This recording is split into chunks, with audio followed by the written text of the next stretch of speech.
Hello student, good evening. मैं doctor Surendra Kumar.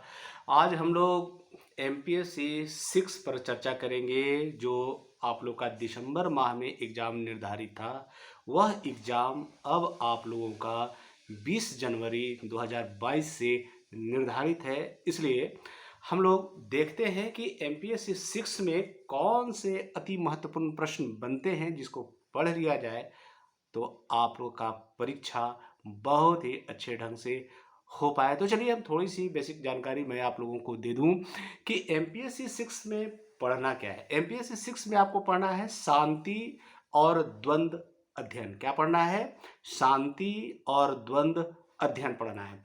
थोड़ी सी बात मैं आप लोगों को बता दूं कि बहुत सारे स्टूडेंट को ये कन्फ्यूज़न होता है कि टाइमिंग का लेकर, मार्क्स का लेकर और उसके बाद वर्ड्स का लेकर होता है। तो टाइम यहाँ पर है 2 घंटा निर्धारित है, एकदम बहुत इंपॉर्टेंट है, इस पर आप लोग ध्यान दीजिएगा। समय 2 घंटा है और उसके बाद इसका जो एग्ज़ाम होगा वह 50 मार्क्स का होगा। कितना का होगा? वह 50 मार्क्स का होगा। और उसके बाद इसका वर्ड सीमा है वह 400 वर्ड है। 400 वर्ड में आपको एक प्रश्न का उत्तर देना है। और यहाँ मैं एक चीज़ और बता दूँ कि यहाँ पर पार्ट 1 और पार्ट 2, मतलब भाग 1 और भाग 2 दोनों मिलाकर, किसी भाग 1 से अगर 2 क्वेश्चन या 3 क्वेश्चन और भाग 2 से 3 क्वेश्चन या 2 क्वेश्चन, कुल मिलाकर 5 प्रश्नों का उत्तर देना है। ये बहुत ही इम्पॉर्टेंट है, इसको आप लोग जरूर नोट कर रखेंगे, तभी समय पर आप एग्जाम का क्वेश्चन लिख पाएंगे। तो चलिए कॉपी पेन निकालिए और नोट कीजिए। पहला प्रश्न है, संघर्ष निवारण और संघर्ष समाधान में क्षेत्रीय संगठनों की भूमिका का विश्लेषण कीजिए। फिर मैं एक बार प्रश्न को दोहराता हूं। संघर्ष निवारण और संघर्ष समाधान में क्षेत्रीय संगठनों की भूमिका का विश्लेषण कीजिए। ठीक है, अब आइए दूसरा प्रश्न है। राष्ट्रों के बीच शक्ति के वितरण पर आधारित प्रमुख अंतर्राष्ट्रीय शांति मॉडलों का आलोचनात्मक विश्लेषण कीजिए। फिर मैं एक बार प्रश्न को दोहराता हूं कि राष्ट्रों के बीच शक्ति के वितरण पर आधारित प्रमुख अंतर्राष्ट्रीय शांति मॉडलों का आलोचनात्मक विश्लेषण कीजिए। ठीक है, आइए नेक्स्ट जो प्रश्न है, कार्यात्मक, जिसको बोलते हैं फंक्शनलिज्म। ठीक है, कार्यात्मकवाद की प्रमुख विशेषताएं और मान्यताएं क्या है? कार्यात्मकवाद की प्रमुख विशेषताएं और मान्यताएं क्या है? यह नव कार्यात्मकवाद से किस प्रकार भिन्न है? फिर मैं एक बार प्रश्न को दोहराता हूं। कार्यात्मकवाद की प्रमुख विशेषताएं और मान्यताएं क्या है? यह नव कार्यात्मकवाद से किस प्रकार भिन्न है? ठीक है, आइए अब जो नेक्स्ट जो प्रश्न है, युद्ध के कारणों के संबंध में, युद्ध के कारणों के संबंध में वाल्टज, युद्ध के कारणों के संबंध में वाल्टज के विश्लेषण पर एक संक्षिप्त टिप्पणी लिखे। फिर मैं एक बार प्रश्न बता, युद्ध के कारणों के संबंध में वाल्टज के विश्लेषण पर एक संक्षिप्त टिप्पणी लिखे। ठीक है, आइए अब जो नेक्स्ट जो प्रश्न है, शांति सेना संबंधी गांधीवादी अवधारणा का आलोचनात्मक विश्लेषण कीजिए। फिर मैं एक बार प्रश्न को दोहराता हूं कि शांति सेना संबंधी गांधीवादी अवधारणा का आलोचनात्मक विश्लेषण कीजिए। ठीक है, आइए अब जो नेक्स्ट प्रश्न है, क्लाज़वित्ज का युद्ध सिद्धांत,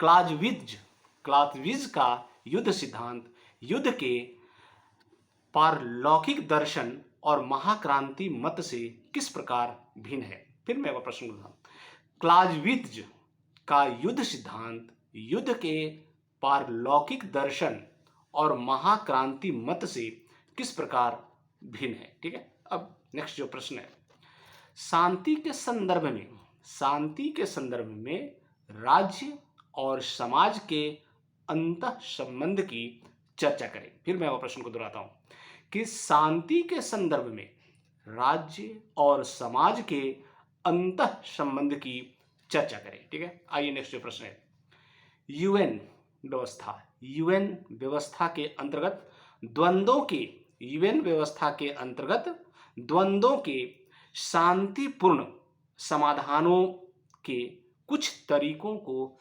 सूचीबद्ध करें और उनका वर्णन करें। फिर मैं एक बार प्रश्न को दोहराता हूं, यूएन व्यवस्था के अंतर्गत द्वंद्वों के शांतिपूर्ण समाधानों के कुछ तरीकों को सूचीबद्ध करें और उनका वर्णन करें। ठीक है, आइए अब जो नेक्स्ट जो प्रश्न है, परमाणु अप्रसार